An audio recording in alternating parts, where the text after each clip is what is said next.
अस्सलाम वालेकुम नाजरीन, प्रोग्राम जी का जहां हम और आप एक मर्तबा फिर एक साथ। उम्मीद है अल्लाह ताला के फजल करम से आप सब खैरियत से होंगे। वतन अज़ीज़ और हम सब के लिए सलामती की बहुत सी दुआओं के साथ अपने आज के प्रोग्राम का आगाज़ करते हैं।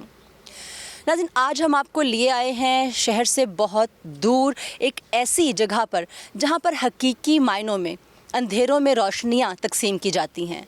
जी हाँ, हम आज मौजूद हैं अज़ीज़ जहाँ बेगम ट्रस्ट फॉर ब्लाइंड इंस्टीट्यूट में, जहाँ पर तालीम दी जाती है उन तमाम अफराद को जो अपनी बसारत से महरूम हैं। तो आइए आप भी हमारे साथ इस इंस्टीट्यूट को हम देखते हैं कि यहाँ पर किस तरह से तालीम दी जाती है और यहाँ पर फैकल्टी जो है वो किस तरह से काम करती है और यहाँ का माहौल कैसा है और बच्चे किस तरह से एजुकेट किए जा रहे हैं। तो आइए हमारे साथ। अज़ीज़ जहाँ बेगम ट्रस्ट फॉर ब्लाइंड स्कूल में असेंबली हो चुकी है और यहाँ पर अब परेड की क्लास का आगाज़ हुआ चाहता है। आइए हम और आप मिलकर देखते हैं कि ये किस तरह से अपने दिन का आगाज़ करते हैं। हम आपको मिलवाएंगे यहाँ पे तमाम टीचर्स से भी, स्टाफ से भी और एडमिनिस्ट्रेटर जो हैं उनसे भी हम बात करेंगे कि उनको इस इदारे का ख्याल कैसे आया। तो आइए हमारे साथ।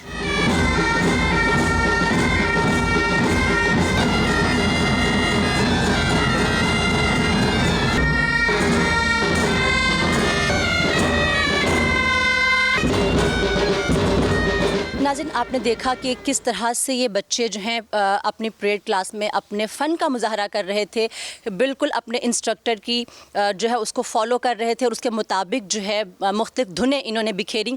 तो हम इनकी इंस्ट्रक्टर से बात करेंगे, रमज़ा जुनैद से, कि वो किस तरह से इन बच्चों के साथ काम करती हैं, कैसे इन्हें ट्रेन करती हैं, कौन सी ट्रिक्स हैं, क्योंकि हमें तो देख के एक लम्हे के लिए भी एहसास नहीं हुआ कि ये बच्चे देख नहीं सकते हैं। अस्सलाम वालेकुम। वालेकुम अस्सलाम।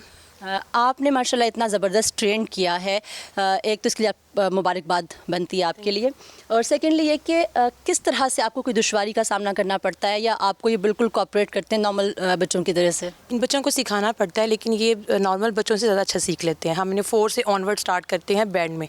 पहले हमने जो टेबल प्रैक्टिस करवाते हैं, हम स्टिक्स की प्रैक्टिस करवाते हैं। आहिस्ता आहिस्ता हमने हर इंस्ट्रूमेंट की अवेयरनेस देते हैं कि आपने ऐसे प्ले करना है। 70% जो है वो आँख से देख के आप कंसीव करते हैं, तो ये बच्चे जो हैं वो देख ही नहीं पाते हैं। तो आप किस तरह से इनको मैनेज करते हैं कि एक मेन सोर्स इनके पास नहीं है, तो आपको दुश्वारी का सामना नहीं करना पड़ता है? पास लिसनिंग की जो सेंस होती है वो ज़्यादा शार्प होती है। ये लिसन करके म्यूज़िक, जब हम लोग बैंड की म्यूज़िक करते हैं तो ये लिसन करते हैं। मौसीकी जब सुनी जाती है कानों से, ज़्यादा वो मौसीकी सुनते हैं, सुन के ये करते हैं। बैंड मेजर जब स्टिक प्ले करता है तो वो बेस ड्रम को सुन रहे होते हैं। जब बेस ड्रम की स्टिक लगती है तो पता चलता है कि ये जो ट्यून है ये स्टार्ट हो गई। इस ट्यून की मतलब वो बेस ड्रम को, अगर बेस ड्रम स्टॉप होता है तो पूरा बैंड जो है स्टॉप कर देते हैं। इस वक्त मोहम्मद साजिद जो कि चीफ़ एडमिनिस्ट्रेटर ऑफिसर हैं, हम उनसे बात करेंगे। अभी आपने देखा कि यहाँ पे कुछ स्टूडेंट्स जो हैं वो ख़ास टेक्निक से सीढ़ियाँ जो है उनको क्रॉस कर रहे थे। हम इनसे पूछेंगे कि इस टेक्निक को क्या कहते हैं और किस तरह से आपने बच्चों को ट्रेन किया कि रास्ते में कोई चीज़ आती है तो आप उससे कैसे बच सकते हैं और किस तरह से इनको मूव करना सिखाते हैं। जी अस्सलाम वालेकुम। वालेकुम अस्सलाम। ये प्रोटेक्शन टेक्निक कहलाता है।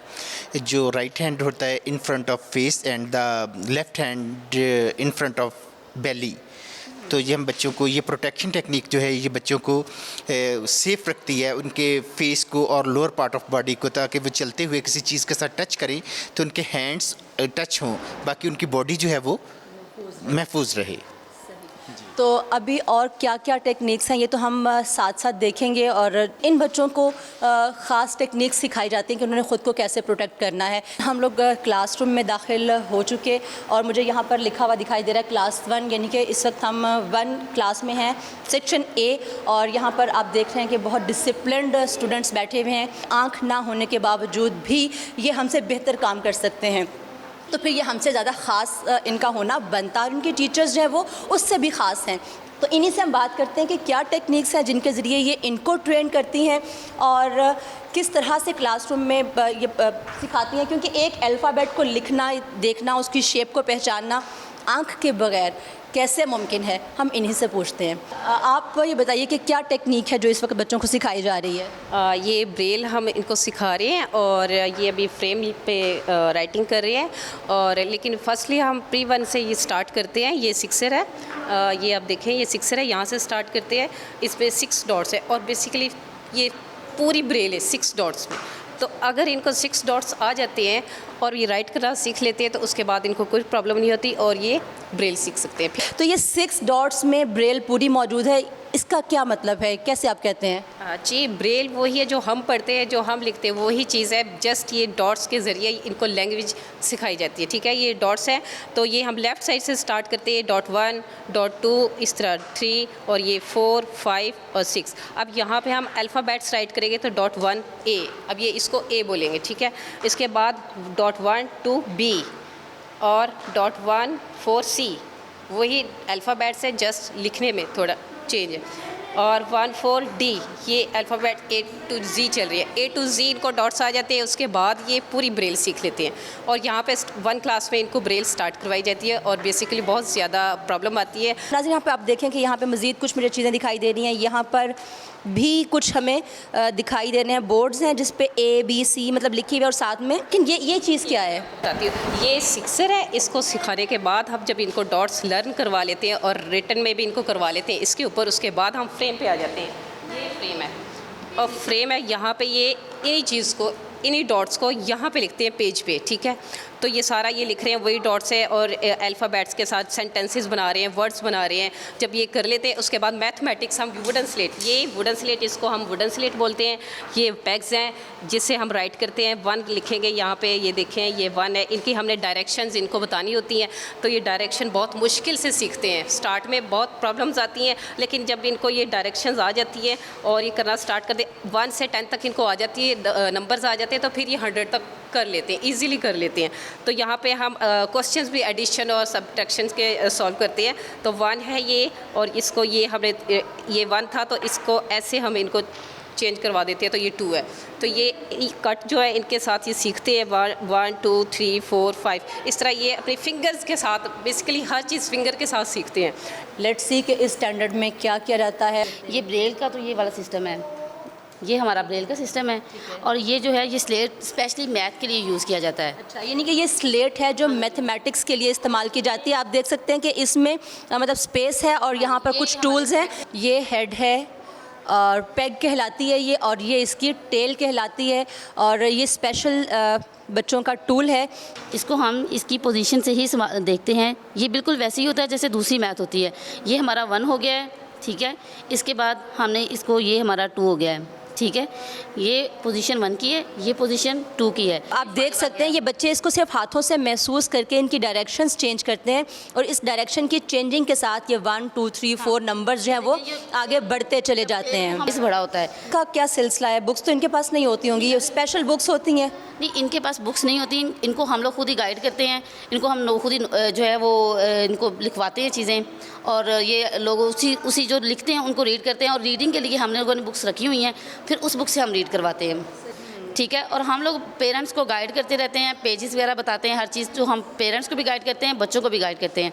फिर पेरेंट्स उससे हेल्प लेके बच्चों को अगर रिवाइज़ करवाना होता है, नॉर्मली ये होता है कि हम पूरे बच्चों को यहाँ से अपना काम करवा के भेजते हैं। हम घर के लिए होमवर्क नहीं, जस्ट रिविज़न देते हैं। कुछ जो पेरेंट्स हैं उनको ब्रेल तो नहीं आती, ये हमारा जो ब्रेल सिस्टम है वो पेरेंट्स को नहीं आता, कुछ को आता भी होता है लेकिन सबको नहीं आ रहा होता। इसलिए हम लोग अपने बच्चों को खुद यहाँ प्रिपेयर करते हैं, यहाँ से तैयार करवा के भेजते हैं, ताकि बच्चों को घर जाके जो है ना वो टेंशन ना हो। देख रहे हैं कि ये तमाम बिल्डिंग जो है बहुत ही वेल इक्विप्ड है, और इस वक्त हम लोग कंप्यूटर लैब में आपको लिए जा रहे हैं, और यहाँ पर बहुत ही डिसिप्लिन से मौजूद हैं स्टूडेंट्स, और कंप्यूटर्स पर काम भी किया जा रहा है। तो हम यहाँ पर आपको मिलवाएंगे इंस्ट्रक्टर से भी, इनसे पूछते हैं कि ये इनको कंप्यूटर लैब में इन बच्चों के साथ काम करते हुए कोई दुश्वारी पेश आती है, या ये बच्चे आपके साथ बहुत कोऑपरेटिव हैं? कैसे सिखाती हैं आप? हमारे स्टूडेंट्स सीखने को बहुत पसंद करते हैं और नॉर्मल इंसानों की तरह कीबोर्ड को समझते हैं, उनकी कीज़ को जानते हैं। और जैसे हम कोई भी इंसान कंप्यूटर वर्क जानता है, ये उसे टाइप करते हैं, मुख्तलिफ़ वेबसाइट्स पे भी जाते हैं, अपनी असाइनमेंट्स भी प्रिपेयर करते हैं, और CSS के एग्ज़ाम्स तक अपने लैपटॉप पे कंप्लीट करते हैं। अच्छा, हम लोग जब आंख से देख के काम करते हैं, हम टाइपिंग में कोई मिस्टेक होती है हमें नज़र आ रहा है, तो इन बच्चों के कीबोर्ड्स कोई स्पेशल हैं या सेम कीबोर्ड पे काम करते हैं? ये सेम कीबोर्ड पे काम करते हैं, जस्ट इन्हें एक एडिशनल सॉफ्टवेयर दिया जाता है, उसे टॉकिंग सॉफ्टवेयर कहते हैं। जॉज हो सकता है, NVDA हो सकता है, मोबाइल्स में टॉकबैक हो सकता है, और ये उसकी मदद से साउंड से हेडफोन से इन्हें पता चल जाता है कि यहाँ मिस्टेक है, तो वो उसे एडिट कर लेते हैं। यानी कि ये एडिटिंग भी खुद से कर लेते हैं। आप अगर देखें हमारे साथ तो इन सब के कानों पे हेडफोन्स जो हैं वो लगाए गए हैं, जैसे कि इनकी इंस्ट्रक्टर ने बताया। तो आप यहाँ पर देख सकते हैं कि स्टूडेंट्स जो हैं वो अपने अपने काम में मसरूफ़। आप देख सकते हैं नाज़रीन कि यहाँ पर ये बच्ची जो है वो काम कर रही है और इसके ऊपर इसने लिखा है सजल क्लास 10। और आपको ये भी बता दें कि हमें बताया गया कि यहाँ पर क्लास 4 से क्लास 10 तक के बच्चे जो हैं कंप्यूटर क्लासेस में जो है वो अलाउड होते हैं। और इसने अपना नाम भी लिखा है, नीचे कंप्यूटर साइंस है, डाटा स्ट्रक्चर है। Data structure is a container to store हर चीज़। बच्चे बिल्कुल, अभी मैंने देखा यहाँ पर कॉरिडोर में भी बच्चे अगर पानी के लिए जा रहे हैं तो वो खुद से जा रहे हैं। लंच की यहाँ पर अभी आपको दिखाएंगे कि किस तरह से ब्रेक होती है और बच्चे खुद से उसको बैठ के लंच करते हैं। तो मतलब कहीं पे हमें ये एहसास ही नहीं हुआ कि ये एक आम स्कूल नहीं है, और यहाँ पर जितने भी स्टूडेंट्स हैं वो आंखों से महरूम हैं।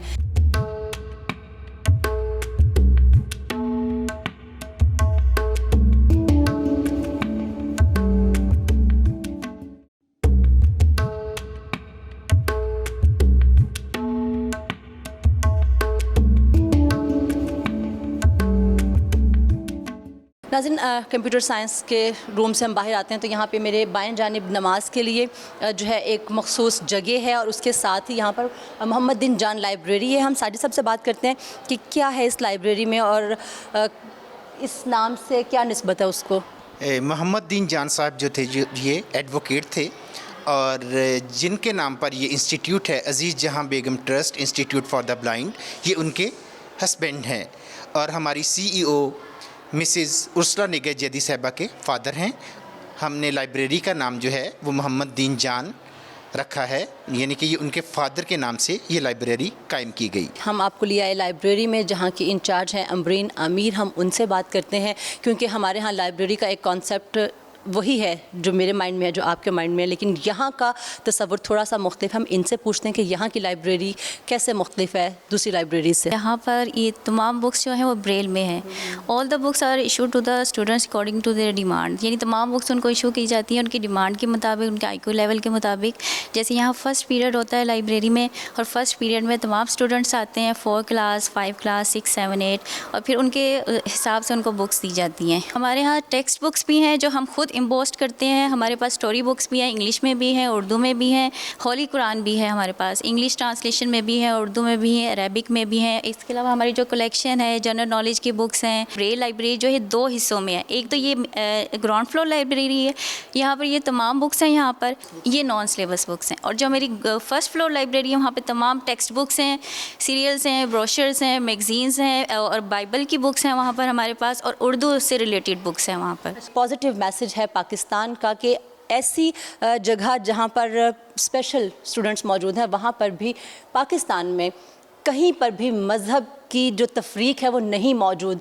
यहाँ पर भी ना सिर्फ नॉन मुस्लिम तालीम हासिल कर रहे हैं मुस्लिम्स के साथ, बल्कि उनको उसी तरह से ट्रीट किया जा रहा है जैसा कि उनका मज़हब उनको तालीम देता है। तो आप मुझे ये बताएं कि जैसे आपने कहा कि हमारी बुक्स जो हैं वो हम खुद इनको एम्बोस करवाते हैं, तो यहाँ पर कोई आपका प्रेस अपना कोई सिस्टम इस तरह से है? हमारा इम्बोस ट्रांसक्रिप्शन सेंटर है यहाँ पर, वो आपको दिखाएंगे सर। और वहाँ पे तमाम बुक्स इम्बोस्ड होती हैं। इसमें सबसे पहले इसको जो भी हमारा मटेरियल है उसको स्कैन करते हैं, एडिट करते हैं, फिर इम्बोस से अटैच करके फिर इसको इम्बोस करते हैं हम। इन्होंने बताया कि ये बच्चे कायद-ए-आज़म की जो फ़ीचर्स हैं उनको महसूस करते हैं, यानी कि वो अपने हाथों से हर चीज़ को देखते हैं। तो मैं यही पूछने जा रही थी कि क्या यहाँ पर आर्ट का भी कोई काम किया जाता है? तो वो अभी बता रही हैं कि एग्जीबिशन मुनक्किद हुई थी जिसमें यहाँ के स्टूडेंट्स ने पार्टिसिपेट किया था, तो आप उनका काम देख सकते हैं। इसके लिए क्या टेक्निक्स है? मतलब ये टोटल आपका आँख का काम है, तो इसमें आप क्या टेक्निक इस्तेमाल करते हैं कि बच्चे, ये मुझे दिखाई दे रहा है कि उन्होंने हाथ से किया, हाथ का प्रिंट लिया है ना, जो मैं समझ रही हूँ, तो हाथ के प्रिंट से उन्होंने मछली का वो किया, और लेकिन आगे भी ये उन्होंने डेफिनेटली फिंगर यूज़ की होगी, तो कैसे उन्होंने ये सब कुछ कैसे करते हैं, कैसे सिखाते हैं? हमारे पास ड्राइंग बुक है, उसमें हम सारे डॉट्स इनको बताते हैं कि फ़िश के ये डॉट्स हैं, माउंटेन ऐसे बनाना है, रिवर ऐसे करना है, बनाना है, उसका कलर इस तरह से है। ये सारा हम उनकी हेल्प करते हैं और फिर वो उससे वो पिक करते हैं और वो कोशिश करते हैं। नाज़रीन, इस वक्त हम साइंस मॉडल रूम में मौजूद हैं और यहाँ पर आप देख सकते हैं कि बहुत सी चीज़ें हैं जो मॉडल के तौर पर पड़ी हुई हैं, और यहाँ पर किस तरह से काम किया जाता है। हम टीचर्स से ही बात करते हैं कि किस तरह से काम किया जाता है यहाँ।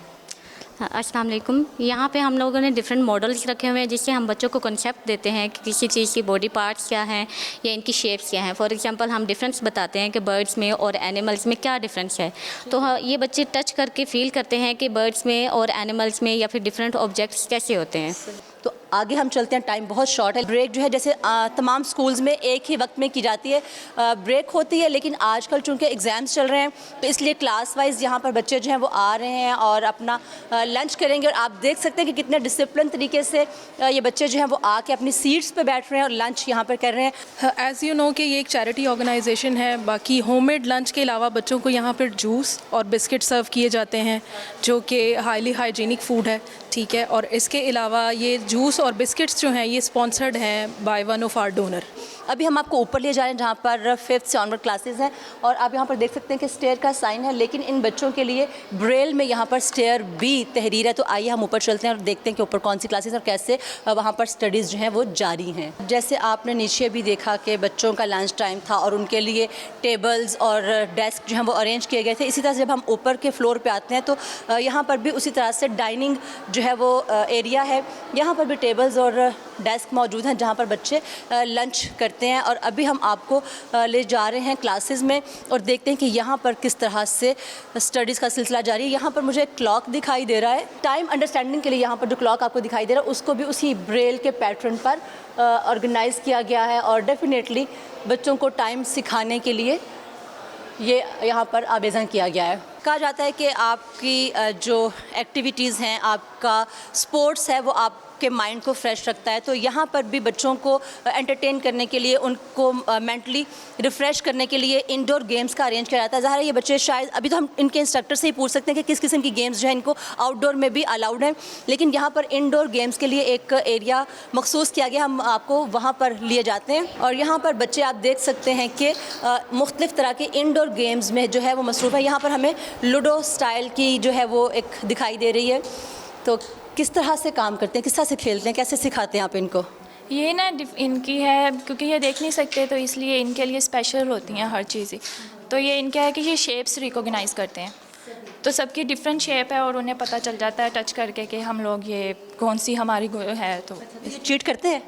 करते भी हैं बच्चे हैं ना, करेंगे तो। नाज़रीन, इस वक्त हम क्लास 5 में दाखिल हो चुके हैं और यहाँ पर हमें टाइपराइटर जैसी आवाज़ सुनाई दे रही है। हमारे यहाँ ना स्टेप बाय स्टेप काम किया जाता है। जैसे क्लास 1 में फ्रेम सिखाया जाता है, पहले सिक्सर है, उसके बाद फ्रेम है। फ्रेम के बाद बच्चे किट पे आ जाते हैं।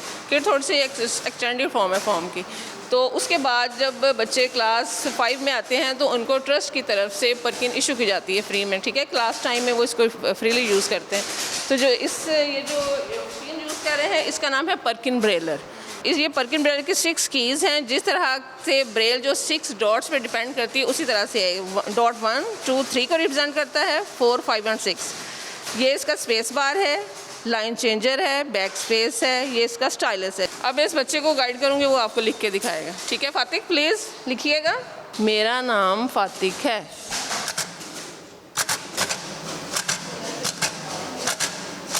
नाज़रीन, अभी आपको मैंने दिखाया प्ले रूम, अब यहाँ पर हम आ रहे हैं म्यूज़िक रूम में। यानी कि इस इदारे में आप देख सकते हैं कि हर तरह से बच्चों का ख्याल किया जाता है कि वो ना सिर्फ वेल एजुकेशन यहाँ पर दी जा रही है, बल्कि उनको हर तरह से एक्विप किया जा रहा है कि वो मेंटली भी यहाँ पर रिफ़्रेश होते हैं। क्या सिखाते हैं आप यहाँ पे, किस तरह का म्यूज़िक सिखाते हैं? यहाँ पे हम बच्चों को उनकी पसंद के सॉन्ग्स वगैरह सुनाते हैं। जैसे उनको मिली नगमे पसंद है, नात करते हैं बच्चे, यहाँ पे पेश करते हैं और अपनी एबिलिटीज़ को यहाँ पे शो करते हैं। हम उनको पॉलिश करते हैं यहाँ पे उनकी वॉइस को। और ये हमारे पास हनूक हैं और ये सुहेब हैं, ये दोनों बहुत अच्छे म्यूजिशियन हैं। अच्छा, यानी कि यहाँ पर बच्चे जो इंस्ट्रूमेंट भी प्ले करते हैं और सिंगिंग भी करते हैं? जी दोनों करते हैं, प्ले करते हैं और साथ सिंगिंग भी करते हैं। अस्सलाम वालेकुम। वालेकुम अस्सलाम। क्या नाम है आपका? दुआ तनवीर। तो क्या पसंद है आपको म्यूज़िक में? म्यूज़िक में गज़ल्स पसंद है। माय गॉड, गज़ल। और सबसे फेवरेट गज़ल कौन सी है? मुझे तुम नज़र से गिरा तो रहे हो, मुझे तुम नज़र से गिरा तो रहे हो, मुझे तुम कभी भी बुला ना सकोगे, ना जाने मुझे क्यों यकीन हो चला है, मेरे प्यार को तुम मिटा ना सकोगे। ए रूहे कायद आज के दिन हम तुझसे वादा करते हैं, हम तुझसे वादा करते हैं। आप यहाँ तबला बजा रहे हैं, तो कब से आपने सीखना शुरू किया? किस एज में? आप इस वक्त किस क्लास में हैं? किस क्लास में आप? मैं 10th क्लास में हूँ। तो कब से सीखना शुरू किया? ये एक्चुअली मेरे में ना नेचुरली टैलेंट था। 1 क्लास में मैं थोड़ा बहुत बजाता था, तो मेरे सर फ़ारूक ने मेरी बहुत हेल्प की इस चीज़ में, और मैं इस चीज़ को ग्रूम करता चला गया, और आज मैं बहुत अच्छे तरीके से मैं बजा पाता हूँ। बहुत अच्छा जो है वो गाते हैं, और मुझे उम्मीद है कि इनमें से बहुत जो है टैलेंटेड सिंगर्स आने वाले वक्त में हम देखने वाले हैं। और मुझे खुशी इस बात की है कि मैं इनसे मिल के जा रही हूँ, और जब ये बहुत फेमस हो जाएंगे तो फिर मैं ज़रूर आपसे रब्ता करूँगी। मैं यहाँ पे इदारे में आई थी, और मैंने आपका सबसे पहले जो है वो म्यूज़िक सुना भी था और आपको अप्रिशिएट भी किया था। भूल तो नहीं जाएंगे आप लोग मुझे?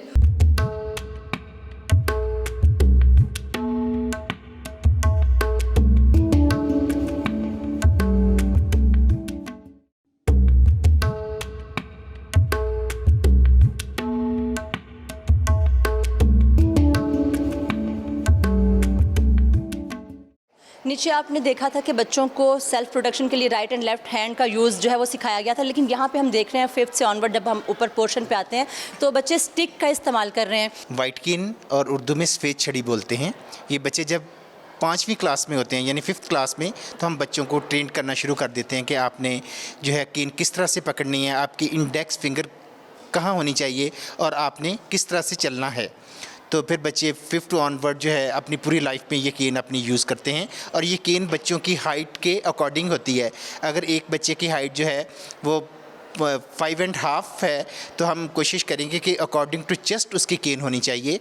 बच्चों के पिक एंड ड्रॉप के लिए ट्रस्ट की अपनी बसेस का इंतज़ाम मौजूद है, लेकिन यहाँ पर इत्तेफाक से कुछ पेरेंट्स से भी हमारा सामना हुआ, तो हम उनसे बात करते हैं। हमारे यहाँ एक मोस्टली कॉन्सेप्ट है कि कोई भी हैंडीकैप है, आइज़ के हवाले से ले लें या फिज़िकल आपको डिसेबिलिटी ले लेते हैं, तो हमारे माशरे में ऐसे लोगों को बिल्कुल डिसेबल ही समझ लिया जाता है। लेकिन आप माशाल्लाह बच्चे को एजुकेट करवा रहे हैं, तो एक बीइंग अ पेरेंट आप क्या मैसेज देंगे ऐसे तमाम पेरेंट्स को? भी हमारी तरह ही हैं, बल्कि ये हमसे आगे होते हैं। मतलब मेरा बेटा जो है वो माशाल्लाह बहुत इंटेलिजेंट, पढ़ाई में नहीं है इतना, बाकी एक्टिविटीज़ में बहुत इंटेलिजेंट है। वो गेम में मैसेज भी है कि इन बच्चों को नॉर्मल ट्रीट करें, तो ये हमारा और ज़्यादा बड़ा नाम रोशन करेंगे। उसकी सबसे बड़ी मिसाल है कि ब्लाइंड एक ख़ातून थी CSS करके, उन्होंने UNO में पाकिस्तान को रिप्रेजेंट किया। इसी तरह जितने ये बच्चे हैं, एक जज बने, इसी स्कूल के एक स्टूडेंट जज बने हैं, तो ये बच्चे हमसे ज़्यादा बेहतर हैं जो हम साइटेड लोग हैं। हमने आपको बिगनर से दिखाना शुरू किया कैसे ट्रेनिंग की जाती है। यहाँ पर इस वक्त हम मौजूद हैं 10th स्टैंडर्ड में। यहाँ पर किस तरह से एजुकेट किया जाता है, इनके मेथड्स क्या हैं, यहाँ पर टीचर भी मौजूद हैं, हम उनसे बात करते हैं। ज्योमेट्री सिखाने के लिए स्पेशल हमारे पास टेक्टाइल स्केल है, इनको ये टच कर लेते हैं और रीडिंग ले लेते हैं कि कितनी हमने कितने सेंटीमीटर लेनी है। यानी कि आप देख सकते हैं कि इनका जो टूल है स्केल वो भी मखसूस है, जिसमें ये टच करते हैं और उसी के ज़रिए ये मार्क्स जो है इनको अंदाज़ा है कि कितना ये इसको मतलब सेंटीमीटर्स में या मीटर्स में इनको कैसे को काउंट करेंगे, मेजर करेंगे। आप क्या कर रहे हो बच्चे? मैं आपसे पूछ रही हूँ। मैं ये स्केल के साथ यहाँ पर एंगल्स ड्रॉ कर रही हूँ। ये मैंने लाइन लगाई है इससे, ठीक है, और इससे हम ट्रायंगल वगैरह बनाते हैं। a+b whole square is equal to a square plus 2ab plus b square. a - b whole square is equal to a square plus b square minus b -2ab और +b²। सुबह से इन बच्चों के दरमियान में उठते बैठते इनसे बातचीत भी की, इनमें घूमते फिरते एक सवाल मुसलसल मेरे जहन में कुलबुला रहा था और मेरा ख्याल था कि मैं वो किसी ऑथेंटिक पर्सन से पूछूंगी भी, लेकिन मुझे नहीं अंदाज़ा था कि उस सवाल के जवाब के लिए यहाँ पर पूरा एक डिपार्टमेंट मौजूद है। यानी कि वो बच्चे जिनको दिखाई देता है लेकिन उनका विज़न जो है वो बहुत कम है।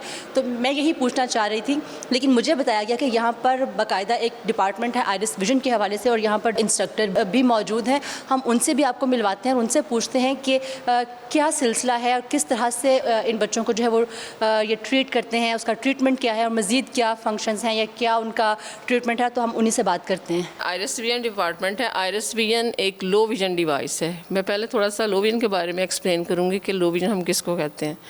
लो विजन वो है कि जिसमें किसी भी आई डिज़ीज़ की वजह से या बाय बर्थ किसी भी रीज़न की वजह से जो विजुअल एक्विटी है 20/70 से पुअर हो जाए, ठीक है। और उसकी मुख्तलिफ आई कंडीशंस हो सकती हैं लो विजन की, जिसमें पेरिफेरल विजन लॉस भी हो सकता है, सेंट्रल विजन लॉस भी हो सकता है, ब्लर विजन भी हो सकती है, नाइट ब्लाइंडनेस भी हो सकती है या इसके अलावा कोई और कंडीशन भी हो सकती हैं। अब ये है कि ये जो लो विजन है, हमारे पास जो डिवाइस है उसका एक सलूशन है लो विजन का। अगर ऐसा लो विजन है जो सर्जरी के साथ ठीक नहीं हो रहा या आई ग्लासेस के साथ ठीक नहीं हो रहा, तो उसके लिए एक ऐसी डिवाइस मार्केट में आ गई है जिसका नाम आइरिस विजन है। आइरिस विजन है वो मोर देन 16 आई डिजीज़ से जो अफेक्टेड लोग होते हैं, उन डिजीज़ की वजह से जिनकी विजन लॉस हो जाती है वो लो विजन में आ जाते हैं, उनके लिए इफ़ेक्टिव है। पाकिस्तान में इस वक्त ये हमारे ही पास है, हमने ही इंपोर्ट की, हमारे डिपार्टमेंट ने। तो आम लोगों के लिए इंपोर्ट की गई है। जो हमारे इंस्टीट्यूट के बच्चे हैं उनको कुछ जो हमारे मुखय्यर हजरात हैं उन लोगों ने लेकर उनको डोनेट की हैं। इसकी प्राइस है वो हमारे फाइनेंस डिपार्टमेंट वाले ही से ही बता सकते हैं कि क्या है। नाज़रीन, इस वक्त हम आपको लिए जा रहे हैं इस इदारे की CEO से मिलवाने के लिए। हम उनसे बात करते हैं कि उनको इतना ज़बरदस्त ख्याल कैसे आया। तो आइए हम भी बात करते हैं और आप भी सुनिए। मेरी वालदा की रेटिनाइटिस पिगमेंटोसा था उनको, जिसकी वजह से उनकी आईसाइट जाती रही और 40 years of age she started losing her eyesight। तो उन और she had about 30 more years to live। तो वो उसमें ये कहती थी कि ब्लाइंड लोगों की कोई ज़िंदगी नहीं। But my elder sister miss Salma जान, जिन्होंने ये ट्रस्ट बनाया था, वो she was in foreign service। she took this idea और उन्होंने सारे जो भी इंग्लैंड, अमेरिका, कनाडा विज़िट किए जगह जहाँ पे ब्लाइंड लोगों की एजुकेशन होती है। उसके बाद उन्होंने आके यहाँ ट्रस्ट बनाया और उसके बाद एजुकेशन शुरू की। There is no tuition fee charge from these kids. There is no, we provide them all the books and every material which they use for their education. हमने गवर्नमेंट को अप्लाई किया था और हमें परवेज़ इलाही साहब जब वो थे चीफ मिनिस्टर पंजाब, तो हमें ये अलॉट हुई थी। ये पब्लिसिटी में बहुत पैसे लगते हैं, हमारे पास वो पैसे नहीं हैं। आपका चैनल चलेगा तो शायद हमें कुछ और भी डोनेशन कर। तेरगी के जंगल में कम नहीं है एक जुगनू, बस तुम अपने हिस्से का एक दिया जलाए रखना। अज़ीज़ Jahan Begum trust for blinds institute में आज आप सुबह से हमारे साथ थे और आपने देखा कि यहाँ पर बच्चों की एजुकेशन के लिए किस तरह से इंतज़ामात किए गए हैं। आपने यहाँ का माहौल देखा, यहाँ की इमारत देखी, यहाँ पे बच्चों का डिसिप्लिन देखा। इसके साथ साथ ये वेल इक्विप्ड लैब्स भी आपने यहाँ पर मुलाहिज़ा की। तो यहाँ पे आपने CEO से भी मुलाकात की और उनका मैसेज भी सुना। उनका कहना है कि ये इदारा खालिस्तन ट्रस्ट की बुनियाद पर चल रहा है और यहाँ पे बहुत से ट्रस्टीज़ हैं जो उनको डोनेट करते हैं। कभी कभार उनको मुश्किलात का सामना भी करना पड़ता है। यहाँ आने के बाद हमें एहसास हुआ कि शायद हमने भी अपने हिस्से का दिया जला दिया। अब ये आप पर मुनहसर है कि अगर आप साहब इस्तात हैं और इस इदारे को डोनेट करना चाहते हैं तो ये वाकई में डिज़र्विंग इंस्टीट्यूशन है कि आप अपनी फ़ंडिंग जो है वो यहाँ पर अगर भेजते हैं, यहाँ पर अपना फ़ंड डोनेट करते हैं तो वो यकीनन मुस्तहिक लोगों तक ही पहुँचेगा। इसी पैगाम के साथ हम आपसे चाहेंगे इजाज़त। आइंदा किसी नए प्रोग्राम में, किसी नए मौजू के साथ, किसी नई जगह के साथ आपकी खिदमत में दोबारा हाजिर होंगे। तब तक के लिए अपनी मेज़बान नसरीन भट्ट और टीम जी का जहां को इजाज़त दीजिए। अल्लाह हाफ़िज़।